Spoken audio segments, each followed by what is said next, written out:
91 FM पर मैं हूँ भानु पुरोहित और आज हमारे साथ है पवित्र ओझा। अब आप पूछेंगे पवित्र ओझा है कौन, तो मैं आपको बता दूं कि पवित्र ओझा एक ऑफ रोड रैली ड्राइवर है, बड़े अच्छे आर्किटेक्ट है, एनिमेशन भी करते हैं और फिल्म भी बनाते हैं। पवित्र, बहुत स्वागत है आपका। धन्यवाद भानु जी। कैसे हैं? बहुत अच्छे। गाना सुन ले पहले। क्या? बिल्कुल।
पवित्र, यस, कैसा महसूस कर रहे हैं?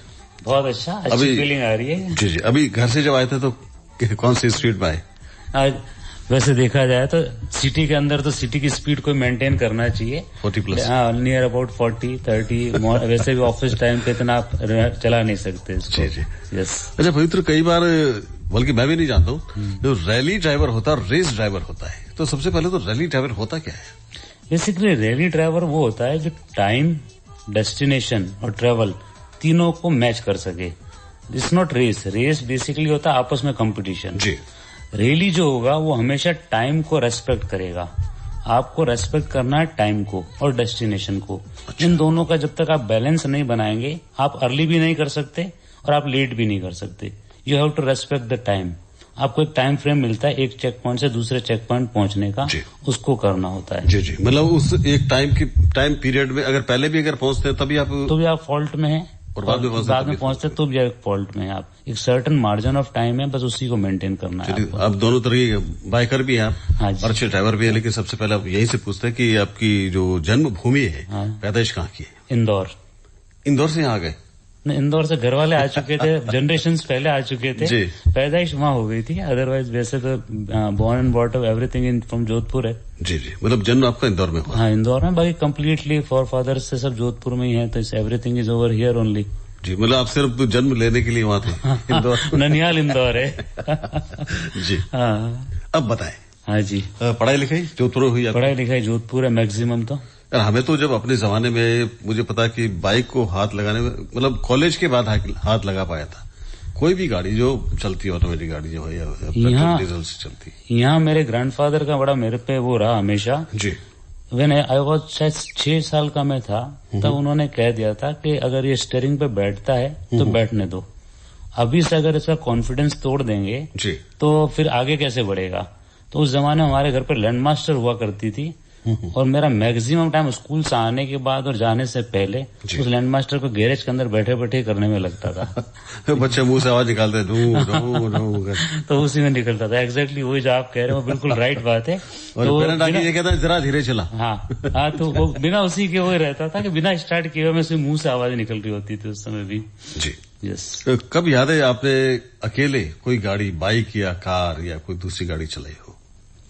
आई थिंक मैंने शायद 7 ईयर की एज में हमारे डक के ऊपर अपने लैंडमास्टर को रख दिया था। एक डक होती है जिसमें नीचे आदमी घुस के काम करता है गाड़ी का। हाँ, बिल्कुल। उस पर पार करना अपने आप में टास्क होता था। बहुत बड़ा होता है। तो वो गैरेज से बाहर पड़ी थी, कोई देख नहीं रहा था, तब मैंने चाबी निकाल कर डक पे रख दी थी एंड एवरीवन वाज सरप्राइज कि डक पे कैसे पहुंच गई गाड़ी। तो वो मैंने किया था और उसके बाद धीरे धीरे शायद आई थिंक 12 या 13 साल की एज में मैं इंडिविजुअली चलाने लग गया था गाड़ी। 7 साल की गाड़ी में आपने 7 साल की उम्र में गाड़ी आपने डक पे लगा दी? हाँ, डक पे लगा। क्या पिटाई हुई थी या इनाम मिला था कुछ? दादाजी की तरफ से तो अप्रिसिएशन हुआ था जी, और बाकी सबकी तरफ से डर दिखाया गया था। अभी पहिया इसमें चला जाता तो क्या होता? हाँ, ये सब चीजें थी सच। पापा वाज थोड़े से कंसर्न सेफ्टी को लेके, इसलिए उनकी तरफ से डर होता था। बट अप्रिसिएशन, क्योंकि बाबूजी का दादाजी का अप्रिसिएशन रहता है तो बाकी सब चीजें मल्टअप हो जाती है। ये होता है कि दादा और पोते का संबंध बहुत अलग होता है। दोस्त भी होता है, वो गार्जियन भी होता है। वो अपने आप में डायनामिक कैरेक्टर थे अपने टाइम के, बहुत ही। जी, आप कितने भाई बहन कितने? मैं एक, मेरे अलावा एक ब्रदर है, एक वाइफ, वाइफ तो एक ही होगी डेफिनेटली। सिस्टर एक थी जिसके भी कोरोना में डेथ हो गई है। एक ही सिस्टर थी मेरे। जी, यस। तो अब 2 भाई है, दूसरे बड़े हैं आपसे छोटे? नहीं, मुझसे छोटा है, वो हैदराबाद में है। अच्छा एनिमेशन का काम है उनका, काफी अच्छे काम कर रहे हैं। अभी कुछ दिनों पहले ही काफी अच्छा उनका इंटरव्यू वगैरह आया, काफी अच्छा काम है जी। कोई गेम को लेकर ना? गेम्स को लेके वन ऑफ द इंडिया के सबसे बेस्ट गेम डिजाइनर और गेम मेकर में है वो। जी, रजत ओझा नाम है उसका। अच्छा पवित्र, रजत जैसे उस लाइन में चले गए, एनिमेशन की लाइन में। हाँ। और बड़े अच्छे गेम बनाते हैं, बड़े गेम बनाते हैं। तो आपकी ये रुचि उसमें नहीं गई क्या? बेसिकली रुचि खेलने तक रही। मैं हमेशा ये जो पीछे चीजें होती है उसमें ज्यादा नहीं रहता हूँ। जो मुझे सामने टास्क ग्लैमर जहाँ ऐड होता है उसका बनाने का काम है। He is very good behind the camera and I am front of camera. यही बात भी हम करेंगे, लेकिन सबसे पहले मैं ये जानना चाहता हूँ सब गाड़ियों के बारे में। हाँ जी। जब बड़े हो गए, इंडिविजुअल पहली गाड़ी याद है, बाइक थी या कार थी? पहली मेरी खुद की परचेस कार थी। पहले कार खरीदी? हाँ, मैंने पहले कार खरीदी when I was 17 year old. अच्छा। हाँ, मतलब ये खरीदी कैसे, बचत करके या खुद की कमाई से? ये दादाजी ने मेरे लिए पैसे इकट्ठे किए थे, मैंने उससे और कुछ नहीं, सीधी कार ही ली थी। That was I am talking about 88-89। अच्छा, यस। तो फिर ये रैली वैली में जाने का कैसे? पहले बेसिकली ऑर्गेनाइज न तो रैली कोई हुआ करती थी, न कोई। आपका एक शौक होता था जी, आप शौक को जस्टिफाई करने के लिए निकल जाते थे। ठीक है जी। धीरे धीरे आप ऐसे ट्रैकों पे गाड़ी चलाने लगे जो एक तरह से टास्क होता था जी। तो वो टास्क करते करते ही देखा जाए तो एक ऑर्गेनाइज उस फील्ड में आया। अनऑर्गेनाइज वे में बिना किसी को बताया निकल गए या कुछ इस तरह से किया। या शुरू में काफी कुछ किया होगा इस तरह से, घर में भी नहीं बताया और निकल कर पता चला कौन सी रैली करके आए, क्या करके आए। बट लेटर ऑन देखा तो ये सब गलती है वैसे, है ना। एटलीस्ट समवन शुड नो जी, बिल्कुल, आप कहाँ जा रहे हैं, क्यों जा रहे हैं। तो वो चीज रही। बट अच्छा, फिर धीरे धीरे इंडिया में देखा जाए तो ये अभी आके प्रोफेशनल्स में कन्वर्ट हुआ है। अदरवाइज पहले प्रोफेशनल नहीं था ये। पहली इंडिया में रैली 92 के बाद में होनी स्टार्ट हुई। 88 के बाद थोड़ा ऑर्गेनाइज होना स्टार्ट हुआ और फिर लेटर ऑन होते होते हो रहा है अभी ये चीजें। पवित्र, हमने ये भी सुना कि जोधपुर में मात्र एक है आप जो ऑथेंटिक कोई रैली में हिस्सा लेने जाते हैं। हाँ, ऐसा मेरे नोन में तो मैं ही हूँ, और भी हो सकते हैं, पर अपने को आइडिया नहीं इस चीज का। पर डेफिनेटली अब देखा जाए तो धीरे धीरे लोग काफी हो रहे हैं और यंग्स में काफी जने हैं जो जीप क्लब्स के नाम से या दूसरे भी क्लबों के नाम से कुछ न कुछ कर रहे हैं। लीगल मॉडिफिकेशंस के साथ में भी लोग आने लगे हैं जो आगे जाके बड़ी रैली के अंदर हिस्सा लिया जा सकता है उसमें। अच्छा, कई बार हम ये देखते हैं कोई खास मौके पर बहुत सारी विदेशी बाइक्स जो होती है वो बाइकर निकलते बैठेंगे। ये भी क्या एक रैली होती है या शौक है? नहीं, ये बेसिकली क्या होता है, जब आप एक कोई भी बड़े ब्रांड की या कोई गाड़ी लेते हैं या बाइक लेते हैं तो उनका खुद का पेरेंटल क्लब होता है। आप डिफॉल्ट उसके अंदर मेंबर बन जाते हैं। अच्छा। जब भी आपने लिया आप एक डिफॉल्ट मेंबर बन गए लेगेसी वाइज। जी जी। उसके बाद उनका आपस में कनेक्शन बनाने का काम जो रहता है वो आपस के लोकल ग्रुप का होता है। अच्छा। फिर किसी भी मूवमेंट के ऊपर, जैसे 15 अगस्त हो गया, स्वच्छता अभियान हो गया, कोई भी अभियान इस तरह का जब गवर्नमेंट का चलता है तो एक छोटी जगह पे जो पॉसिबल होता है वो आपस में रैली निकाल के, सब बिजी लोग हैं अगर देखा जाए जी जी, तो कुछ न कुछ 10 किलोमीटर की, 20 किलोमीटर की, 100 किलोमीटर की रैलियां स्टार्ट हो जाती है सिटीज के अंदर। ठीक है, एक्टिविटी भी है, थ्रिल भी है, एडवेंचर भी है, सभी चीजें हैं इसके अंदर। जी। आपने ऑथेंटिक रैली पहली किसमें भाग लिया और उसका क्या प्रोसीजर क्या होता है? बेसिकली प्रोसीजर वाइज तो ऐसा देखा जाए तो एक बड़े ग्रुप के साथ में आपको जाना पड़ता है। किसी भी ग्रुप के साथ जब आप शौकिया करते हैं, वहाँ पर कोई प्री टेस्ट देना होता है इससे पहले कुछ? एमेच्योर में आपको ज्वाइन करना पड़ता है। अगर आप एमेच्योर में अच्छा करेंगे तो अपना आपको अपने ब्रांड के साथ अपने पूल में लेंगे और उस पूल के साथ आपको आगे लेके चलेंगे। जी, डेफिनेटली ये सब चीजें बहुत रिक्वायर्ड है। ये बड़ी बड़ी रैली जो हम तो सिर्फ नाम सुना है, हिमालयन कार रैली वगैरह वगैरह, तो उसमें भी आपने हिस्सा लिया है? हाँ, हिमालयन तो उसमें क्या होता है और कैसे होता है, कहाँ से कहाँ जाना होता है, बीच में ब्रेक वगैरह कैसे होता है? बेसिकली 5 डे था पहले हिमालयन, अभी 7 डेज का हो गया है ये। जी, हिमालयन है, राइड द हिमालय के नाम से भी होती है। फिर एक डेजर्ट स्टॉर्म्स होती है। अभी तक इंडिया में 6-7 बहुत अच्छे रैलीज हैं। साउथ में 3 है, 3-4 नॉर्थ की है, 2 राजस्थान की भी है। टॉप 10 में से 2 राजस्थान की भी है। जहाँ बाहर से पार्टिसिपेंट आते हैं, राजस्थान वाले कम होते हैं। अच्छा, 90 में से 60 तो बाहर के हैं। अच्छा, 30 फॉरेनर्स होते हैं और 10 के आसपास भी देखा जाए तो बाहर से पेरेंटल जो राजस्थान के होते हैं वो लोग यहाँ आते हैं। अच्छा, इसमें क्या होता है, मतलब आपको अपने घर से कैसे निकलना होता है, कोई पॉइंट पे पहुंच के फिर वहां से रवाना होता है? डेस्टिनेशन डिसाइडेड होता है और स्टार्ट डिसाइडेड होता है। आप इट कैन बी दिल्ली से स्टार्ट होना, इट कैन बी बीकानेर से स्टार्ट होना, इट कैन बी ओसिया से स्टार्ट होना and it can be from Umaid Bhawan start होना। अच्छा, तो आपको क्या दिया जाता टास्क के, आप इतने बजे वहां पहुंच जाएं, आप स्टार्ट करें। वह पूरा वैसे तो कम्प्लीटली आजकल इन्फॉर्मेटिव है, हर चीज रहता है, नेविगेशंस वगैरह सारी चीज दी रहती है। आप पे डिपेंड करता है कि आप किस तरह से उसको लेके चलते हैं। आप टाइमली वहां पहुंचते हैं, उसके बाद में मोर ओवर डेज की ही रैली होती है, नाइट हमेशा स्टॉपेज होता है। तो ये क्या दिया जाता है कि भाई आपको जैसे जोधपुर से रवाना होना सुबह 9 बजे और आपको शाम होते होते गंगानगर तक पहुंच जाना और वहाँ बिल्कुल 100% सब चीज दी हुई होती है। क्रू मेंबर्स होते हैं, तो सभी लोग वहाँ फिर मिलते हैं, सभी लोग वहाँ मिलेंगे, उसी डेस्टिनेशन पे मिलेंगे, सब टाइम के रेस्पेक्टिव मिलेंगे, ऑलमोस्ट मिलेंगे। जो जितनी बजे निकला होता है, अगर 8 आवर उसको दिया है तो 8 आवर बार एग्जैक्टली जहाँ पहुंचना है वहाँ पहुंचना ही होगा उसको। अच्छा, उसमें एक साथ कोई नहीं निकलता भाई, सड़क पे सारी गाड़ी नहीं, रैली में ऐसा कभी नहीं होता है। आपने हमेशा देखा होगा, एक जिप्सी पहले निकली, एक 15 मिनट बाद में आपको उसी जगह मिल रही है, एक घंटे बाद उस जगह पे मिल रही है। इस ड्यूरेशन ऑफ जितनी गाड़ियां होती है उसके बीच का एक मार्जिन टाइम रखा जाता है हमेशा, उसके बाद ही थ्रू होती है वो। जी, यहाँ से रवाना होने का टाइम, यहाँ से रवाना होने का टाइम और वहाँ पहुंचने का टाइम सबका एक सेम, डेस्टिनेशन ट्रेवल टाइम सबका सेम होगा, but start time can be difference. जी, ये चीज। तो जैसे कोई दूर से आ रहा है और उसको यहाँ से स्टार्ट पॉइंट जोधपुर में है, तो वो 1 दिन पहले आता है? 1 दिन पहले, 2 दिन पहले, 3 दिन पहले। हो सकता है उनकी बाइक्स पहले पहुंच जाए यहाँ पे और वो बाद में पहुंचते हैं। आने के बाद 1 दिन 2 दिन तो उनको अपनी गाड़ी को देना पड़ेगा।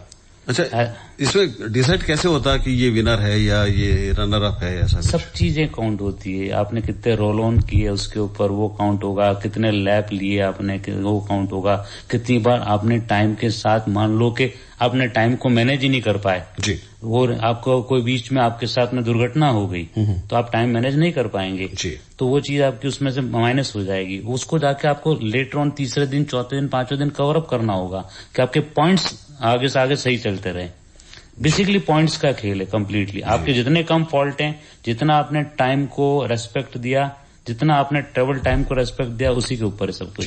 अच्छा, जब आप जाते हैं स्टार्ट पॉइंट से लगा, क्या आप अकेले होते हैं या कोई साथी होता है? नहीं, 100% एक को ड्राइवर होगा आपके साथ में, को ड्राइवर 100% होगा, नेविगेट वही करेगा। अच्छा, जब गाड़ी आपकी रवाना हो जाती है तो गाड़ी में म्यूजिक भी बजता है? इज ऑल डिपेंड, वैसे अलाउ नहीं होता है, नहीं, लेकिन बजाते हैं, हो सकता है। तो चलिए आज आपकी पसंद का कोई गाना या म्यूजिक सुना जाए। मेरा एक कोट लाइन है, जिंदगी ना मिलेगी दोबारा, लीव इन फुल स्ट्रीम, सो जिंदगी ना मिलेगी दोबारा।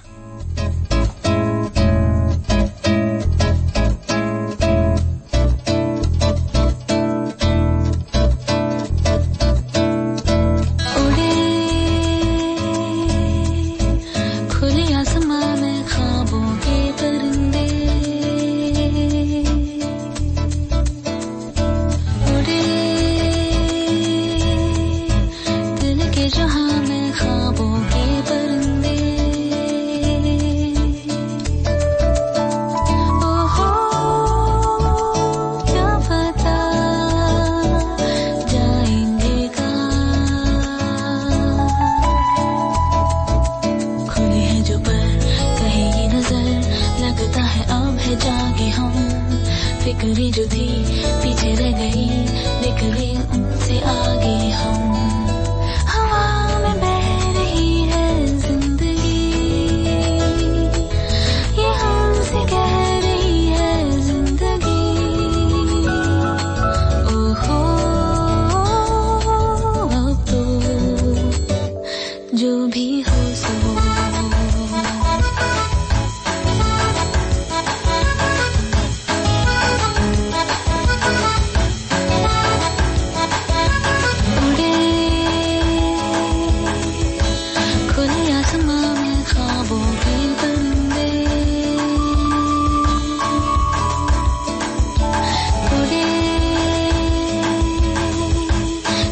कि जहां मैं ख्वाबों के परिंदे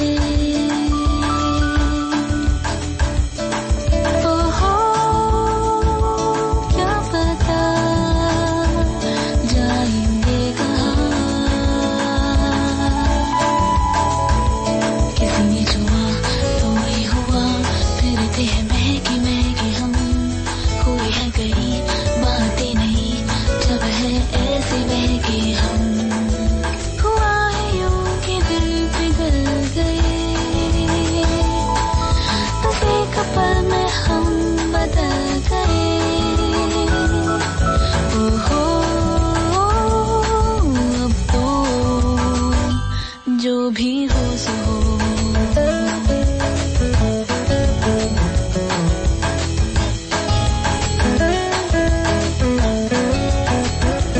रोशनी मिली अब राह में है दिलकशी सी बरसी हर खुशी मिली अब जिंदगी पे है जिंदगी सी बरसी अब जीना हमने सीखा है याद है कल आया था वो पल जिसमें जादू ऐसा था हम हो गए जैसे नहीं वो पल जाने कैसा था कहीं दिल की जाओ उधर ही तो जहाँ भी लेके जाए आरज़ू ओहो जो भी हो सो जो भी हो सो उड़े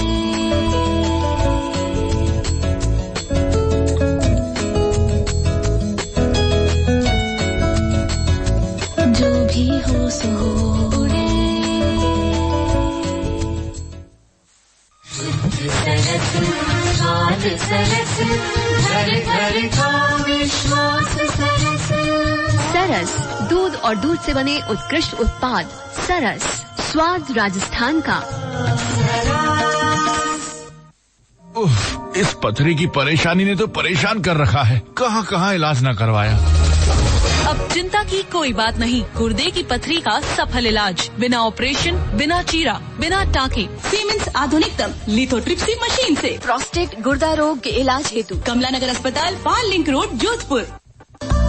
सुनो, आज मैं तुम्हारे लिए घड़ी लेके आया हूँ। वाओ, कहाँ से? बिल्कुल वहीं से जहाँ से पापा ने 25 बरस पहले मम्मी के लिए खरीदी थी। बीजराज एंड सन्स, मिनर्वा कॉम्प्लेक्स के पास, महात्मा गांधी हॉस्पिटल रोड और मेडिकल कॉलेज चौराहा, शॉप नंबर 1, जोधपुर। राजस्थान सरकार चिरंजीवी योजना तहत विनायका हॉस्पिटल में पथरी, प्रोस्टेट, स्त्री रोग, निसंतानता का मुफ्त इलाज पाए। आए विनायका हॉस्पिटल एट गीता भवन रोड। ब्रेक के बाद फिर से आप सभी का स्वागत। मैं हूं भानु पुरोहित, साथ में पवित्र ओझा। ऑफ रोड रैली ड्राइवर है और अच्छे आर्किटेक्ट भी है, एनिमेशन भी करते हैं और फिल्में भी बनाते हैं। अभी हमने जो बात की थी कार रैली की ना। हाँ जी। बाइकर भी हैं आप? बाइकर पहले बहुत चलाई है बाइक्स। अच्छा, पवित्र कितनी बार हड्डियां तोड़वाई? That has 39 accidents and 12 major accidents हैं। मतलब 39 तो हो गए छोटे मोटे एक्सीडेंट। छोटे मोटे और 12 मेजर हैं और total counts of broken bones मैंने काउंट नहीं किए। हड्डियां खूब तोड़वाई है। अच्छा, तो जब ये चलती रैली में हड्डियां टूट जाती है तो फिर वहां से उठा के वापस हड्डी और उंगलियों के साथ भी लौटा हुआ मैं, अपनी कटी हुई उंगलियों को लेके आके जुड़वाई है मैंने खुद ने। अच्छा, यस। बड़ा रिस्की था। जब पहली बार हड्डियां टूटी तो इच्छा हुई कि दोबारा जाऊं फिर? लास्ट तो नहीं कहते इसको, बट हाँ एक काफी लंबे ड्यूरेशन के बाद मैंने बाइकर्स जब बाइक छोड़ी थी उसके पीछे रीजन ये था कि डॉक्टर्स ने कह दिया था अब अगर लगातार टूटती रहेगी तो फिर जुड़ेगी नहीं। सारे जितने वो अंदर प्रोटीन्स वगैरह सब खत्म हो चुके थे उनके, तो उन्होंने कहा ये चीज। तो but that's another thing. But हाँ काफी टूटी थी जी। वो बेसिकली नेग्लिजेंसी है अगर देखा जाए तो। अगर आपने सेफ्टी का ध्यान नहीं रखा या आपने थोड़ा एक्सट्रीम स्पीडिंग कर ली तो डेफिनेटली यू हैव टू पे फॉर दैट। जो आपने खूब किया है। हाँ, वो आप अगर ब्याह सहित किया आपने। हाँ बिल्कुल किया है, बहुत किया है। अच्छा पवित्र, जब कोई रैली कंप्लीट कर लेते हैं तो कोई सर्टिफिकेट्स वगैरह बहुत मिलते हैं, बहुत अप्रिसिएशन मिलता है, एक सर्कल के अंदर अपना बहुत अच्छा मान रहता है और उसको कंटिन्यू रखना चाहिए। Continue on the right place होता है बेसिकली। जो एक सर्कल होगा जी, वो सर्कल देखा जाए तो राजस्थान में अभी थोड़ा सा कम है, बट धीरे धीरे बढ़ रहा है यहाँ भी जी। तो एक रेस्पेक्टिव इस पे आएगा, हर जगह आएगी जी। आपका मूल रूप से आप जो काम करते हैं बिल्डिंग का करते हैं, भवन निर्माण वगैरह, जो बड़े बड़े इंस्टीट्यूट आपने बनाए, बेसिकली डिजाइन करने का काम ज्यादा है। कंस्ट्रक्शन तो कुछ पर्सनल मैनर है, उस पर जरूर ध्यान देता हूँ जी। इसमें आप टाइम निकाल पाते हैं गाड़ियों के लिए? डेफिनेटली गाड़ियों का पैसा वहीं से आता है। है ना, क्योंकि इस इंडस्ट्री में अब तो पैसा बहुत आने लगा है प्रोफेशनल अगर देखा जाए उसमें अपने रैली वगैरह में। पर जब हम करते थे या जब मैंने किया है स्टार्ट, उस समय तो इसके थ्रू ही वहां से पैसा आता था। तो मतलब जो कमाते थे वो रैली में ही लगता था। आप मान के चले मेरा गाड़ियों में ही पैसा लगा है हमेशा जी। कई बार गाड़ियों की आपने मॉडिफिकेशन भी किए, बदलाव अपने तरीके से। तो मोटे रूप से क्या बदलते हैं गाड़ी में आप? बेसिकली डिपेंड करता है कि आप किस ट्रैक पे जा रहे हैं। अगर मान लो थोड़ा आईसी ट्रैक है जिसको अपन बर्फ वाला एरिया कहते हैं, तो उसके हिसाब से टायर्स चेंज हो जाएंगे, सस्पेंशन चेंज हो जाएंगे। कई बार आप डीजल गाड़ियां वहां ले जा नहीं सकते हैं, तो आपको पेट्रोल चाहिए होता है, क्योंकि पेट्रोल सर्दी में आप डीजल से आप फायर नहीं ले पाएंगे। बहुत सारी चीजें रहती है, तो गाड़ी में मॉडिफिकेशन बहुत तरह के हैं, कॉस्मेटिक भी, सेफ्टी भी। अच्छा, यानी कि हर रैली में आपने बदलाव किए गाड़ी में? करना पड़ता है, डिपेंड करता है। अगर डेजर्ट सर्किट पे चलाएंगे तो डेजर्ट सर्किट के टायर अलग हो जाएंगे, आइस के अलग हो जाएंगे जी। अगर आप गुजरात साइड में चला रहे तो मिट्टी चिकनी, अगर एक सेकंड भी आपकी गाड़ी रोड से नीचे उतरी तो स्किड करेगी वो जी, तो उसके लिए टायर बिल्कुल अलग होंगे जी। अच्छा, जब ये रैली शुरू होती है उसके लिए अलग से ट्रैक बनाया जाता है या आपको सिर्फ मार्क दिया जाता है इस ट्रैक? नहीं, अब नहीं होता है ऐसा। ट्रैक बनाने वाला सिस्टम नहीं हो। रेस के लिए ट्रैक बना सकते हैं कि आपने बुद्धा सर्किट बनाया, कोई भी सर्किट बना लिया जी। बट रैली बेसिकली नेचर के साथ ही, फॉरेस्ट में भी होती है, गोवा में होती है, वो फॉरेस्ट की होती है, रेन एंड फॉरेस्ट कहलाती है, वो टॉप थर्ड में आती है वो भी जी। वो इतनी अच्छी रैली। अपने ओसिया में जो होती है वो डेजर्ट की होती है, तो उसके लिए नेचर है, ऑल नेचर को ही आप एक्सप्लोर करते हो जी। अच्छा पवित्र, हमने कई बार छोटे मोटे वीडियो देखे हैं जिसमें बहुत ही रिफ्ट जो होती है, बड़ी गहरी घाटियां और चढ़ाई, उसमें लोग बहुत ही अलग तरह की गाड़ियां चढ़ाते भी हैं। ये सब एडवेंचर है basically, it's not part of rally. अगर देखा जाए ये एडवेंचर ये उसमें एक पार्ट होता है जिसमें एडवेंचर को साथ में इनपुट्स कर लेते हैं। वो आप बाहर की तो हर 4x4 गाड़ी उसके अंदर आराम से निकल जाती है जी, और अभी इंडियन सारी गाड़ियां कैपेबल है किसी भी ट्रैक पे चलने के लिए जी। अगर मैं हिस्सा लेना चाहूँ तो उसमें क्या क्या आड़े आता है?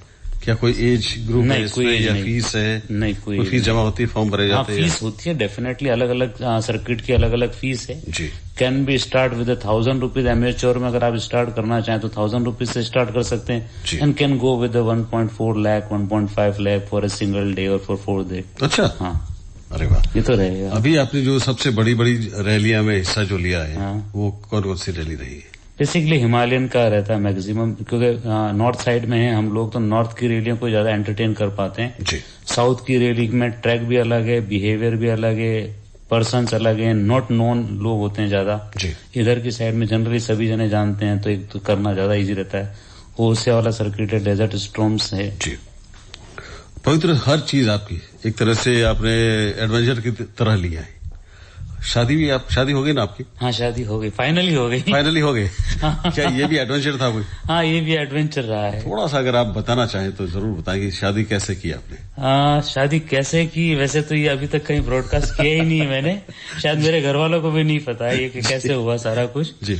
बट इवेंचुअली हो गई, है ना। इट्स ऑल डेस्टिनी भी है इसमें जी। If you meet someone right, if clicks, circumstances आप एक डिसीजन ले लेते हैं और वो राइट हो जाता है, वो अपना आप राइट हो जाता है। जो बेटर हाफ है, हाँ, उनका भी शौक यही है गाड़ियों का।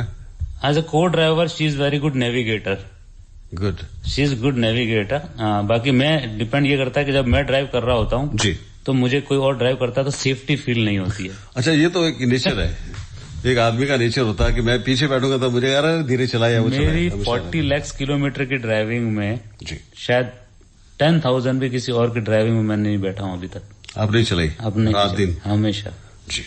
अच्छा, कोई ऐसी घटना रैली में हुई हो और जो आज तक आपको रोमांचित करती हो कि यार क्या मजा आया या बहुत रिस्की था वो? 5000 फीट की हाइट से नीचे गिरना और वो जो मूवमेंट था when you are losing yourself, तो वो एक स्कैरी भी था और जब वापस आपको होश आता है तो बड़ा अच्छा फील भी होता है कि अच्छा यू आर स्टिल अलाइव। ये कहाँ की घटना है? चांबा से गिरे थे, क्या हुआ था? बस आप ये हमेशा ध्यान रखें, अगर आपने कोई भी नेग्लिजेंसी की है ड्राइविंग पे तो आपको पे करना पड़ेगा। 1 सेकंड के लिए आपने कैमरे की तरफ ध्यान दिया, इस तरफ सेकंड गया और आपका टायर नीचे उतर गया, बस। जी पवित्र, जो यूथ इसमें आना चाहे उसके लिए कुछ कहना चाहेंगे? सबसे पहले तो अपनी गाड़ी को अपना दोस्त बनाओ, उस पर ऊपर बैठने से पहले उसको पूरा समझो। सबसे पहले ये है 100%, चाहे 2 व्हीलर हो चाहे 4 व्हीलर हो जी, आपकी जो भी एक टीम है, चाहे इंजीनियर है चाहे जो भी उस गाड़ी का है, उसको अपना दोस्त बनाओ और गाड़ी को पूरा समझो। गाड़ी के बिहेवियर को एक्सप्लोर एक्सट्रीम पर मत करो जी। और स्टार्ट लें, एक बार एमेच्योर से स्टार्ट करें, पहली दूसरी 5वीं 10वीं रेस तक स्पीड को ना देखें, सीखने को देखें। आप 100% आगे जाके स्पीड ले लोगे जी। लोगों ने 6 साल की एज में स्टार्ट की है और लोगों ने 60 साल की एज में भी स्टार्ट की है। क्या बात है। 50 सीसी के इंजन से भी स्टार्ट किया है जी, और 5000 सीसी से भी लोग करते हैं जी। तो nothing can be stop anyone who is passionate. जी, पैशन होना चाहिए सबसे पहली बात तो ये। और एनिमेशन भी आपने किए हैं, फिल्में भी बनाई है, क्या ये भी शौक जारी है अभी? यस, शौक है बिल्कुल। प्रोफेशनली भी ये लोग हम ये काम कर रहे हैं अभी जी। हमको अब ये हो गया कि आर्किटेक्चर में हम एनिमेशन बना के देते हैं। हाँ, तो दोनों चीज एक पार्ट हो जाता है। दूसरा, क्योंकि रजत जो ब्रदर है उसका काफी बड़ा काम है एनिमेशन का, तो उसको देखने में कुछ करने में थोड़ा बहुत वहां भी चलता है तो अच्छा लगता है जी। यस। पवित्र बातें बहुत सी है और अभी जो जानना बहुत कुछ है, लेकिन समय की बंदिशें हमारे साथ। तो आज आप हमारे स्टूडियो में आए और बड़ी अच्छी जानकारी दी, खासतौर पर रैली और रेस के बारे में। आपका बहुत बहुत धन्यवाद है। This my pleasure. बहुत अच्छा लगा मुझे यहाँ आके इस बारे में बात करके, कहीं ना कहीं डीएनए सेटिस्फाई होता है। Thank you.